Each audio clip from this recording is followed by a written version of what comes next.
2 ସପ୍ତାହ ମଧ୍ୟରେ 2 ରୁ 18 ବର୍ଷ ପିଲାଙ୍କ ପାଇଁ ଆରମ୍ଭ ହେବ ଭ୍ୟାକ୍ସିନ୍ ଟ୍ରାଏଲ୍।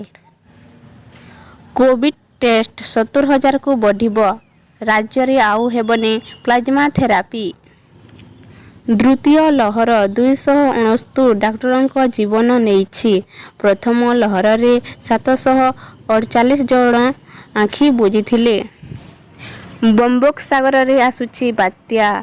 25ରେ ବାତ୍ୟା ରୂପ ନେବ, ଦିଗ ପରିବର୍ତ୍ତନ କରିବ। ପୁଣି ବଢ଼ିଲା ପେଟ୍ରୋଲ ଦର। 2 ସପ୍ତାହରେ ପେଟ୍ରୋଲ 2 ଟଙ୍କା 30 ପଇସା ମହଙ୍ଗା। ସ୍ୱର୍ଣ୍ଣଲତା ପାଲଙ୍କ ମୃତ୍ୟୁ ଘଟଣା। ସୁପ୍ରିମକୋର୍ଟ ନିର୍ଦ୍ଦେଶକୁ ଅଣଦେଖା। ସ୍ୱାସ୍ଥ୍ୟମନ୍ତ୍ରୀଙ୍କୁ ଇସ୍ତଫା ଦାବି କଲେ କଂଗ୍ରେସ। ତାତୁଛି ପଶ୍ଚିମ ଓଡ଼ିଶା।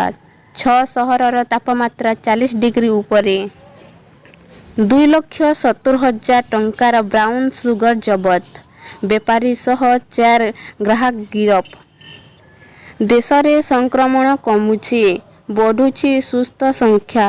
ସଂକ୍ରମଣ 4 ସପ୍ତାହରେ ସର୍ବନିମ୍ନ 24 ଘଣ୍ଟାରେ।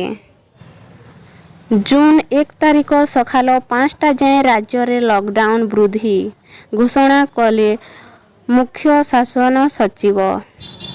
ମାଲକାନଗିରି ସୀମାନ୍ତ ବିଜାପୁର ଜିଲ୍ଲାରେ ପୁଣି ମାଓ ହିଂସା।